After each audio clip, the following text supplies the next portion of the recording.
Bonjour, je suis le docteur Sonia Gébard, médecin gastro-entérologue.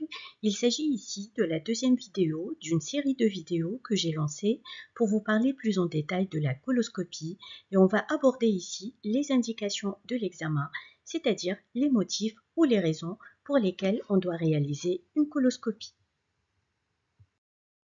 Tout d'abord, la coloscopie est un outil de dépistage indispensable à la fois pour le cancer colorectal ainsi que pour les polypes coliques adénomateux. Concernant le cancer colorectal, il faut distinguer tout de suite deux types de risques. D'un côté, il y a la population dite à risque élevé de ce cancer.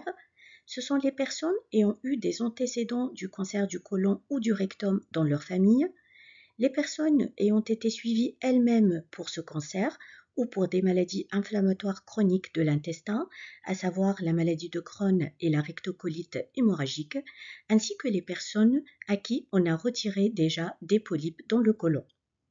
Dans cette population à risque élevé, on retrouve également des personnes ayant des mutations génétiques spécifiques, telles que celles qu'on voit dans la polypose adénomateuse familiale, mais qu'on ne va pas aborder dans cet exposé. De l'autre côté, on retrouve une population dite à risque moyen de ce cancer. Ce sont toutes les personnes âgées de plus de 50 ans. En France, ces personnes bénéficient d'un programme national de dépistage qui est basé sur le test immunologique de recherche de sang dans les selles.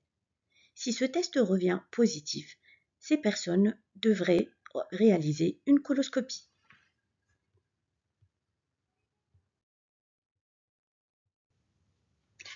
La coloscopie permet également le dépistage des polypes coliques. Seuls les adénomes peuvent se transformer en cancer et nécessitent ainsi un dépistage. Les adénomes sont des polypes qui naissent à partir des glandes situées dans le côlon. D'autres polypes non adénomateux, comme par exemple ceux qu'on appelle hyperplasiques, ne nécessitent pas de surveillance car ils ne peuvent pas se transformer en cancer. Le délai de surveillance endoscopique varie selon la taille, le nombre et les caractéristiques microscopiques des polypes qu'on a retirés. À titre d'exemple, une coloscopie doit être réalisée tous les 5 ans si on a retiré seulement 1 ou 2 polypes qui ont une taille inférieure à 1 cm.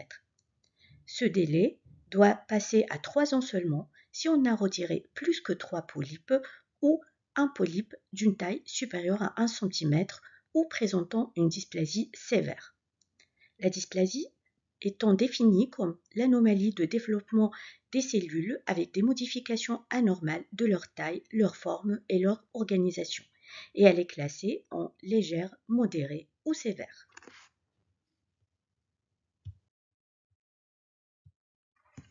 Le deuxième motif pour lequel on doit réaliser une coloscopie est la présence de symptômes digestifs. Il peut s'agir d'un saignement avec du sang rouge vif ou l'émission de sels noirs, de troubles de transit tels que la diarrhée ou la constipation, notamment d'apparitions récentes ou alors l'alternance des deux. Il peut s'agir également de douleurs abdominales persistantes ou inexpliquées.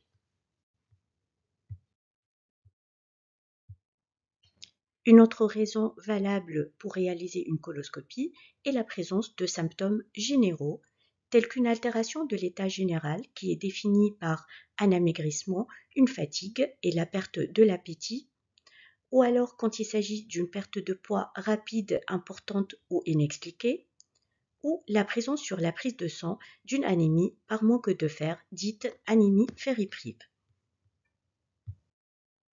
Les personnes atteintes de maladies inflammatoires chroniques de l'intestin, c'est-à-dire la maladie de Crohn et la rectocolite hémorragique, doivent également bénéficier de coloscopie au début pour le diagnostic initial devant des symptômes évocateurs de ces deux maladies, ainsi que pour la surveillance ultérieure.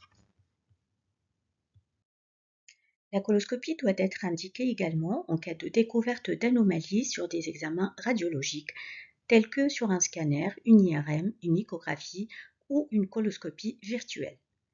Ces anomalies peuvent être par exemple la découverte d'une paroi intestinale anormalement épaisse, quand on suspecte la présence de polypes ou de tumeurs, quand on retrouve un rétrécissement, des anomalies vasculaires ou la présence d'air ou d'un liquide anormal dans le ventre.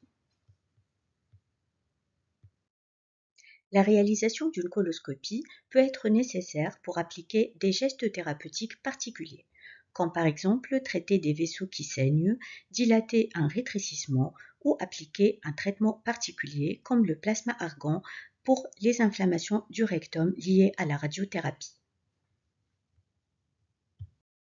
La coloscopie peut avoir d'autres indications plus rares.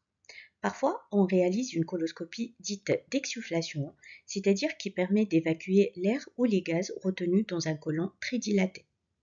On peut également réaliser une coloscopie lorsque la prise de sang montre un syndrome inflammatoire biologique, c'est-à-dire les paramètres de l'inflammation qui sont élevés, et ceci à la recherche d'une explication à cette inflammation qui peut être située dans l'appareil digestif, telle que la présence d'une MICI, d'une infection intestinale ou de cancer digestif. On peut pratiquer également la coloscopie en cas d'endocardite, c'est-à-dire en cas d'infection de la paroi interne du cœur, et ce, lorsque cette infection est causée par des bactéries provenant de l'intestin, comme par exemple le streptocoque.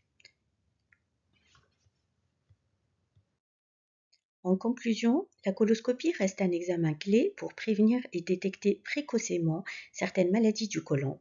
C'est un examen indispensable à la recherche des causes des saignements digestifs bas.